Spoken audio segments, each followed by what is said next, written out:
You know, the whole reason I didn't watch this show when it first premiered is because I thought I was a little too old for it at 17.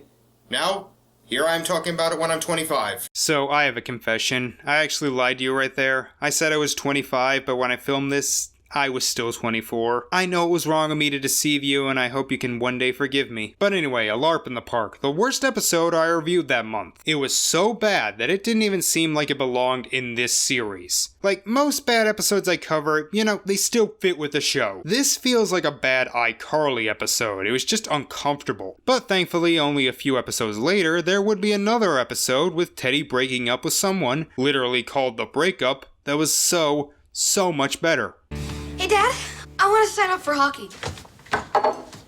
No, you don't. Yeah, I agree with Bob. I did 12 weeks of hockey in 6th grade, and it was awful. The equipment is hot, you always fall down, I have nothing but respect for hockey players. Well, it turns out Amy used to be a star hockey player. I was the star of the Southwest Denver Community College Lady Icers.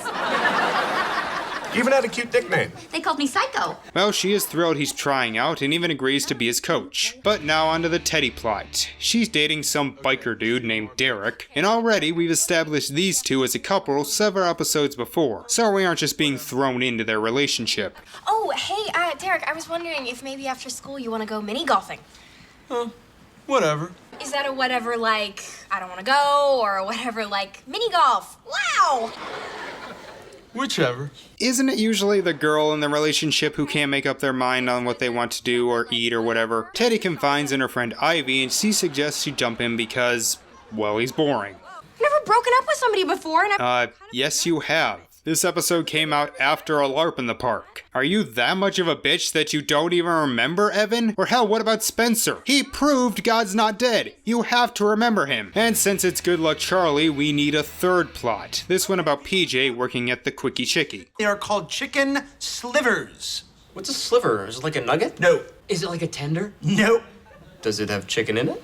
According to legal, the answer to that question is possibly.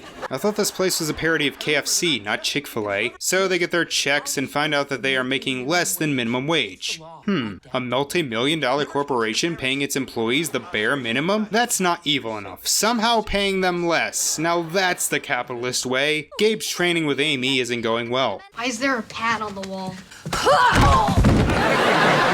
Child abuse is funny, and that appears to be her thing, just tossing him around. PJ asks Bob how they can get a higher salary, and the answer should be simple. Report them. What they are doing is illegal. Instead, he tells them to stand up for himself. Bob, never get into politics, especially since you appeared in Atlas Shrugged Part 3. Teddy goes to break up with Derek, who I'm just realizing looks oddly similar to another Disney Channel Derek, but he has a bit more tact with the ladies, apologizing for his behavior earlier. He even gets her a leather jacket. PJ tries to get the group a raise, but their boss isn't having it, so they go on strike. I appreciate the worker solidarity, guys, but again, just report them. Teddy goes to ask her mom for advice, and to be fair, it is pretty decent advice.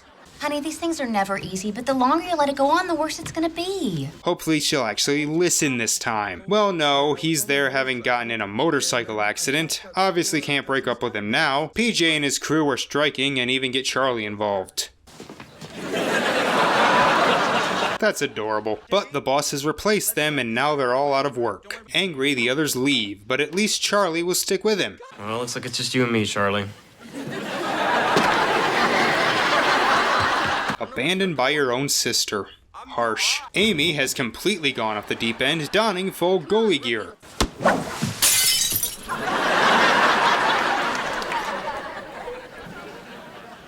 Had to play hockey. Intervene, Bob. You're the man of the house. Then this happens. Okay, bring it.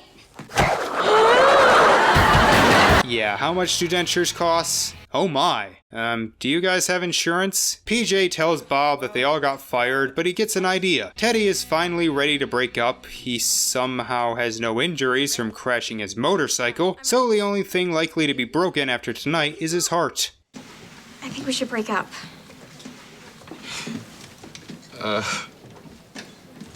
Okay.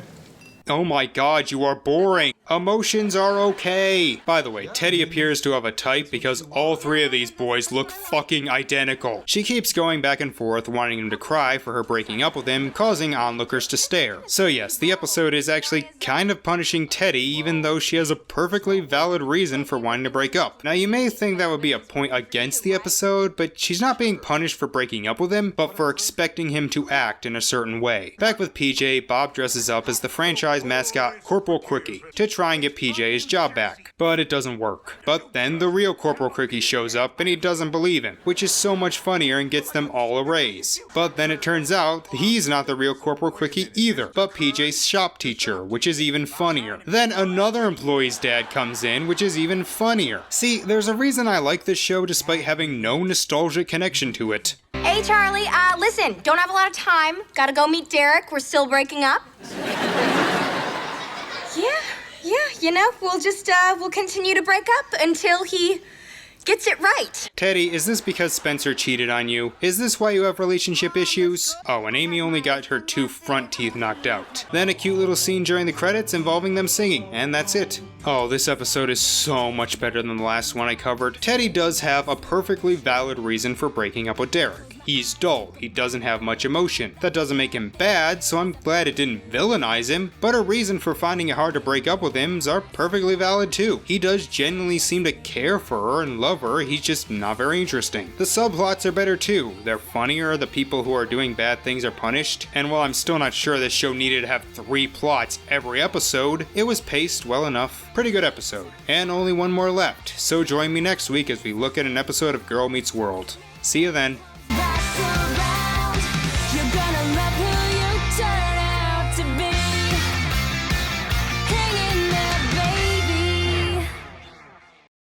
You're the smartest one here. I am?